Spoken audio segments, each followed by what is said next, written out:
ॐ वर्णानामर्थसङ्गानां रसानां छन्दसामपि मङ्गलानां च कर्तारो वन्दे वाणी विनायको नारायणं नमस्कृत्य नरं चैव नरोत्तमं देवीं सरस्वतीं व्यासं ततो जयमुदीरयेत्। गुरुर्ब्रह्मा गुरुर्विष्णु गुरुर्देवो महेश्वर गुरुर्साक्षात् परब्रह्म गुरुवे नमः। बोलिए सियावर रामचंद्र भगवान की जय, राधा और कृष्ण कन्हैया लाल भगवान की जय, उमा महेश्वर भगवान की जय, सावित्री ब्रह्मदेव भगवान की जय, सतगुरुदेव भगवान की जय, माता पिता गुरुदेव की जय, समस्त संतगण भगवान की जय, समस्त भक्तगण भगवान की जय। ओम नमः पार्वती पतये, हर हर महादेव।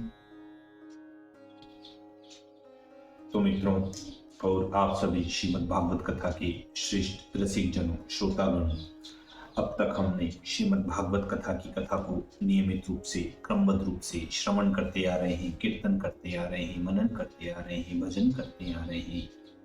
अब हम उसी क्रम में श्रीमद् भागवत कथा के 10वें स्कंद के 4थे अध्याय की कथा को अग्रसर करते हैं। आप सभी श्रेष्ठ श्रोतागण, रसिक जन भगवान श्री राधा वल्लभ कृष्ण कन्हैया लाल के श्री चरणों में दृढ़ भक्ति रखते हुए कथा का श्रवण करें, कीर्तन करें, मनन करें, भजन करें। बोलिए राधा और कृष्ण कन्हैया लाल भगवान की जय।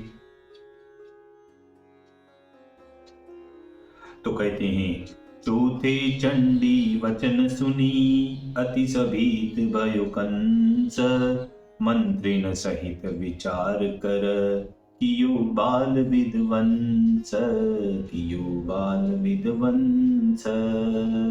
श्री सुखदेव जी महाराज कहते हैं कि हे राजा परीक्षित, बाहर भीतर के द्वार उसी प्रकार बंद हो गए और कन्या रोने लगी। तब बालक का रोना सुनकर सब रखवाले सावधान होकर तोपे बंदूकें छोड़ने लगते हैं, हाथी चिंगाड़ने लगे, सिंह दहाड़ने लगे, भादों की अंधेरी झुकी रही थी, मेघ बरस रहा था। सब चौकीदार और द्वारपाल पुकारते हुए उसी समय कंस के पास दौड़े आए और जाते ही देवकी के बालक होने का समाचार सुनाया। जो कंस उद्विग्न मन से 8वें गर्भ का मार्ग जोह रहा था, सुनते ही कंस घबराकर यह कह उठा, क्या मेरा काल रूप बालक उत्पन्न हो गया? खुले बाल, गिरता पड़ता, ठोकर खाता हुआ, कांपता हुआ, खड़ग हाथ में ले प्रसूति का भवन की ओर को दौड़ता हुआ बहन के पास गया।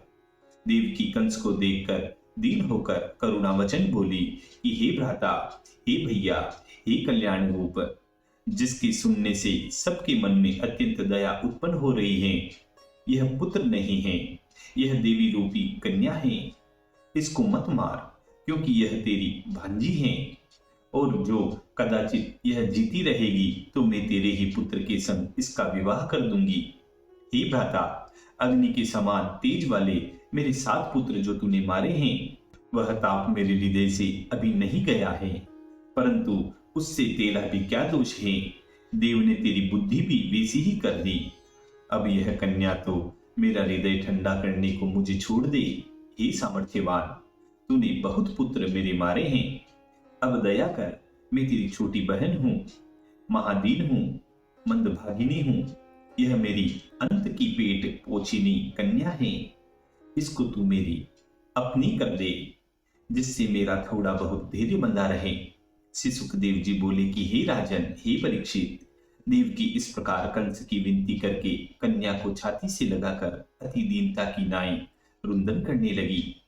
देव की दीन तो नहीं थी, क्योंकि मन में अत्यंत प्रसन्न थी कि मेरा पुत्र तो और स्थान पर पहुंच ही गया, और यह कन्या योग माया है, यह इस दुष्ट से किसी प्रकार मर नहीं सकती। तो भी देवकी के हाथ से उस दुष्ट ने कन्या को छीन लिया। देवकी ने नम्र होकर बहुत तेरी प्रार्थना की, परंतु उस दुष्ट ने न माना और कहा कि इस कन्या को मैं अभी जीती न छोड़ूंगा, क्योंकि जो कन्या के साथ विवाह करेगा वह मुझको मारेगा। यह कहकर अपने स्वार्थ के सिद्ध करने के लिए तुरंत ही उत्पन्न हुई अपनी भगिनी की कन्या का चरण पकड़कर घुमाकर जो ही वह पटकने लगता है, उसी समय वह कन्या कंस के हाथ से छूटकर उसके माथे पर पांव धरकर उछलकर आकाश को चली गई और वहां प्रत्यक्ष देवी का दिव्य स्वरूप देखने में आया। अति विशाल लाल लाल नेत्र, ललाट पर चंदन का तिलक, कंठ में पुष्पों की माला, सुंदर शोभायमान वस्त्र, रत्न जटित आभूषण, 8 भुजा जिनमें धनुष, त्रिशूल, ढाल, कृपाण, गदा, पद्म, शंख, चक्र आयुध लिए थी। सिद्ध, चारण, गंधर्व, अप्सरा, किन्नर और नाग यह बारंबार बलिदान देते और प्रार्थना करते थे। अरे अदम हे कंस, मेरे मारने से तेरे हाथ क्या आया? तेरे पूर्व जन्म का वेदी जो कि तेरा मारने वाला है, वह पहले ही कहीं दूसरे स्थान में जन्म ले चुका। अरे हे मूर्ख, बालकों को मारकर और मुझको पटककर वृथा तूने अपने शरीर पर पाप का भार धरा। तेरा मारने वाला सर्प के समान है और तू दादुर के सदस्य है। दादुर को इतना सामर्थ्य कहाँ है जो सर्प को निगलने की इच्छा करे। अब तू सावधान रहना, अब बहुत शीघ्र तुझको मारकर वह भूमि का भार उतारेगा। इस प्रकार भगवान की देवी योग माया कंस से कहकर बहुत स्थानों में दुर्गा, भद्रकाली, भगवती, भवानी, महामाया नाम से संसार में विख्यात हुई। इस प्रकार योग माया का वचन सुनकर कंस अत्यंत विस्मित हुआ और वसुदेव देवकी को कारागार से उसी समय छोड़ दिया और बेड़ी हथकड़ी उनके हाथ पांव से निकलवा दी और विनय करके बहन बहनोई से बोला कि अहो हे भगिनी, अहो हे भाम, मैं आपका बड़ा अपराधी हूँ। मुझ पापी अधर्मिनी तुम्हारे संग बड़ा अनर्थ किया और अपने सुख के लिए तुम्हारे 6 बालक मार डाले। जैसी कोई राक्षस अपने पुत्रों को अपने हाथ से मारे और मेरा मनोरथ भी पूरा नहीं हुआ। देखो मैं कैसा निर्दयी और हत्यारा हूँ। अपने जाति वाले हितकारी और संबंधियों का संग मैंने छोड़ दिया। हाय मैं महापापी नीच बुद्धि, न जाने कौन से नरक में जाऊंगा। ब्रह्मघाती की नाई मैं जीता ही मृतक के समान हूँ। यह कलंक मेरा कैसे छूटेगा और मेरा उद्धार कैसे होगा? तो कहते हैं, कीजे क्षमा अपराध मेरो, ये कही नृप देव की सो सिर नायक। तीरु कियो अपराध गनो, तो ही नाहक दुख दियो घबराय। वेश उपाय बने भामिनी, विधि की मर्जी जस होत है आय। कियो नृप कंस विचारत, सोचत शत्रु भयो कहु अंत ही जाय के।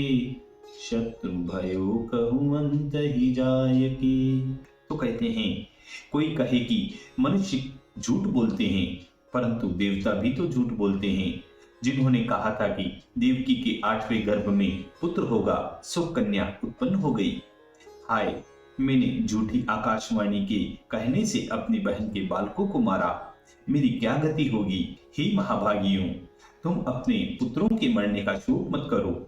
यह प्राणी अपने किए हुए कर्मों का भोग भोगता है और देवाधीन है, सर्वदा एकत्र नहीं कर सकता। तुम समझना कि हमारे पुत्रों की आयु इतनी ही थी जैसे पृथ्वी के विकार घटपट इत्यादि पदार्थ उत्पन्न होते हैं और फूट फट जाते हैं। इनके होने में पृथ्वी का विकार नहीं आता, ऐसे ही यह देह जन्मता और मरता है। कुछ इसके संग आत्मा नहीं मरता जीता। मूर्ख लोग ऐसे नहीं जानते, वह देह को ही आत्मा मानते हैं और देह को आत्मा मानने से मैं हूँ, तू है, यह अनेक प्रकार से बुद्धि भेद उत्पन्न होता है। इस भेद से पुत्रादि के देह से योग वियोग होता है। इसी से उनके अज्ञान की निवृत्ति नहीं होती। हे मंगल रूपिणी, मैंने तेरे पुत्रों को मारा है, तो भी तू उनका शोक संताप मत कर, क्योंकि सब प्राणियों को परतंत्रता से अपने अपने किए हुए यह कहता है कि मैं मरता हूँ और मैं मारता हूँ, तब तक वह देहाभिमानी अज्ञानी पुरुष मरता है और मारता है। हे दीन दयालु, हे सत्य वक्ताओं, अब आप मेरा अपराध क्षमा कीजिए, क्योंकि साधुजन दीनों पर सदा ही दया करते हैं। यह कहकर आंखों में आंसू भरकर कंस वसुदेव देवकी के चरणों में गिर पड़ता है। और योग माया ने जो यह वचन कहा था कि तेरा मारने वाला कहीं उत्पन्न हो गया, इस वाणी पर विश्वास करके वसुदेव और देवकी के पांवों की बेड़ी कटवा दी और अपने सुहृदयता और मित्रता जताने लगा। हे देवकी, अब मेरा अपराध क्षमा कर, देवकी अपने भ्राता कंस को अत्यंत व्याकुल देखकर बोली कि हे भैया, मैंने तेरा सब अपराध क्षमा किया, तू मत डर। यह कहकर उसकी आंखों से आंसू पोंछने लगी और वसुदेव जी उससे शत्रुता तजकर मुस्कुराकर बोले, हे महाभाग कंस, जैसे तुम कहते हो वैसे ही है। देहधारियों को अज्ञान से अहंकार होता है, इसी अहंकार ने मेरा तुम्हारा परस्पर भेद कर दिया। शोक, हर्ष, भय, द्वेष, लोभ, मोह जिनको लग रहे हैं वे मनुष्य इन चारों से आप ही मरते हैं। उनको कौन मारता है? वह उन्मत्त पुरुष यह नहीं जानते कि परमेश्वर ही पदार्थों से पदार्थों का परस्पर नाश करता है और उस परमात्मा को नहीं देखते और अज्ञानी पुरुष मैं मरता हूँ, मैं मारता हूँ इसे मानते हैं। श्री सुखदेव जी बोलते हैं कि हे राजा परीक्षित, इस प्रकार प्रसन्न होकर शुद्ध अंतकरण वाले वसुदेव जी देवकी की से आज्ञा लेकर कंस अपने राजभवन को चला गया और जैसे तैसे करके रात काटी। प्रातःकाल होते ही कंस ने अपने सब मंत्रियों को बुलाकर जो कुछ योग माया ने कहा था कि तेरा मारने वाला उत्पन्न हो गया, वह सब वृतांत मंत्रियों के सामने ज्यों का त्यों कह सुनाया। कंस के वचन सुनकर देवताओं के शत्रु, अविवेकी, देवताओं पर क्रुद्ध होने वाले जो अधासुर, तृणाव्रत आदि मंत्री थे, वे कंस से बोले कि हे यादवेंद्र, जो ऐसा हो तो भी क्या चिंता है? कुछ संदेह न कीजिए, केवल इतना काम करो कि पूर्व, ग्राम, चीरक इत्यादि जितने स्थान हैं उनमें 10-5 दिन के भीतर जो जो बालक उत्पन्न हुए हैं उनको मारने की हमको आज्ञा दे दीजिए। हम आज ही सब बालकों को बीन बीन कर मार डालेंगे।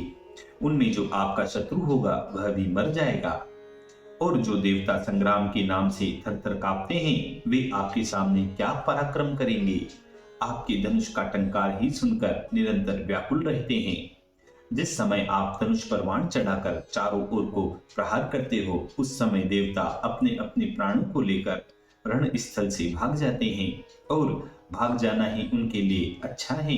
उनमें कोई कोई तो शस्त्र त्याग दीन बन हाथ जोड़कर खड़ा हो जाता है और कोई निकच्छ होकर शरण में आता है और कहता है, हम हार गए, हम हार गए, हमको मत मारो।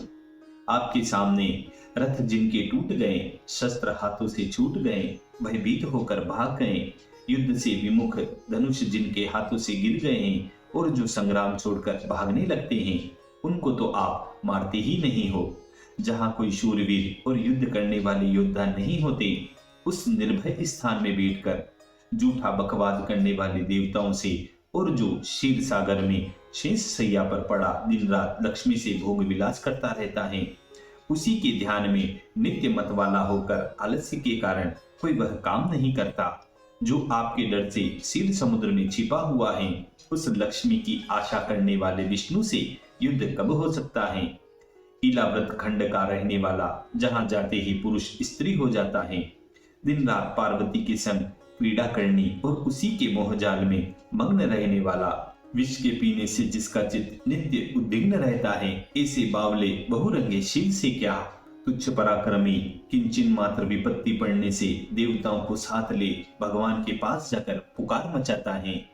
आपने सुना ही होगा कि हिरण्याक्ष, हिरण्यकशिपु और रावण आदि अनेक असुरों ने उनकी कैसी कैसी दुर्दशा की, और बताओ आज तक किसको उसने जीता? सदा घर बेटे ही वज्र घुमाता रहता है। ऐसे असमर्थ इंद्र से क्या रहा ब्रह्मा, वह दिन रात पूजा पाठ में लगा रहता है, उसको अपने ही कर्मों से पल भर को अवकाश नहीं। फिर बताओ कि इन लोगों से हमको क्या भय है और कौन इनमें से हमसे युद्ध कर सकता है? परंतु तो भी वेरी हैं, न जाने कल को क्या उपद्रव कर बैठे, क्योंकि शत्रु को और सर्प को छोटा न समझे, इसीलिए इन लोगों को छोड़ना अच्छा नहीं है। इस समय तो इनकी जड़ उखाड़ने को हम उपस्थित हैं, हम लोगों को आज्ञा दीजिए। जैसे बिना उपाय किए शरीर का रोग जड़ पकड़ जाता है, तो फिर पीछे उपाय करने से कुछ भी लाभ नहीं हो सकता। जैसे योगी जन पहले इंद्रियों से विषय भोग करके फिर पीछे उनको रोकना चाहें, तो फिर वे नहीं रुक सकती। ऐसे ही शत्रु को छोटा समझकर जो छोड़ देते हैं, फिर पीछे प्रबल होकर वह शत्रु जीतने में नहीं आता, और जो कदाचित जीत भी लिया तो बड़ी विपत्ति उठानी पड़ती है। और दांत खट्टे हो जाते हैं। सब देवताओं की जड़ विष्णु है और विष्णु की जड़ सनातन धर्म है और सनातन धर्म की मूल गो, ब्राह्मण, तप, यज्ञ और दक्षिणा है। हे राजन कंस, इसलिए वेद पाठी, तपस्वी, याज्ञिक ब्राह्मण, यज्ञ के उपयोगी और दूध देने वाली गायों को हम अवश्य मारेंगे। गो, ब्राह्मण, सत्य, वेद, तप, दम, शम, श्रद्धा, क्षमा और यज्ञ सब विष्णु भगवान के अंग हैं। वह विष्णु सब देवताओं में मुख्य, देवताओं का द्रोही और सबके हृदय में वास करने वाला, और महादेव जी सब देवता और ऋषियों का मूल भी वही है। इसलिए ऋषिश्वरों, मुनीश्वरों का मरना यही विष्णु के मारने का ठीक उपाय है। इतनी कथा कहकर श्री सुखदेव जी बोले कि हे राजन, दुष्ट बुद्धि कंस काल के फंदे में फंसा हुआ इस प्रकार दुष्ट मंत्रियों के साथ सम्मति करके ब्राह्मणों को मारकर अपना कल्याण चाहा। महापुरुषों का कष्ट जिनको प्रिय, इच्छा पूर्वक रूप धारण करने वाले ऐसे असुरों को सब देश विदेशों में साधु संतों की मारने के लिए उनको आज्ञा देकर भेज दिया और आप स्वयं अपने राज मंदिर को चला गया। राजस तामस स्वभाव वाले दुर्बुद्धि अज्ञान से जिनका अंतःकरण आच्छादित हो रहा है, मृत्यु जिनके सिर पर खेल रही है, ऐसे ऐसे दैत्य साधुओं के विद्रोही होकर उनके वेर करने लगे। सत्पुरुषों से द्वेष रखने वाले पुरुष की आयु, धन, यश, धर्म, परलोक, सुख, महात्माओं का आशीर्वाद और मंगल इन सब का नाश हो जाता है। इसलिए सब छल छंद को छोड़कर श्री कृष्ण चंद्र आनंद कंद का ध्यान करना चाहिए। देखिए, इसी बात पर यहाँ पर एक बहुत सुंदर भजन कहा गया है। मन जो तू करे हरिपद निवास, तब शीघ्र होय सब दुख नाश। तेरी चंचलता नहीं रहे एक, उपजे विराग जो पुनि विवेक। किंचन न रहे जग सुख की आस, क्यों जान बूझ कर रहा भुलाय। क्या क्या बार बार यह समय आय, मत उरज तुच्छ विषयन विलास। मैं वारंवार करहूं पुकार, कहना नहीं मानत तू ओ गवार। बिन नीर पिए किमी बूझे क्या प्यास, अब कर ले तू प्रभु माहि प्रेम। इससे न परे कोई और नेम, सब छल तज बन रघुवीर दास। रघुवीर दास, रघुवीर दास। इसी मधुर संवाद के साथ श्रीमद् भागवत कथा के 10वें स्कंद के चतुर्थो अध्याय पूर्ण है। चौथे अध्याय की पूर्णता व समाप्ति होती है। बोलिए श्री कृष्ण कन्हैया लाल भगवान की जय।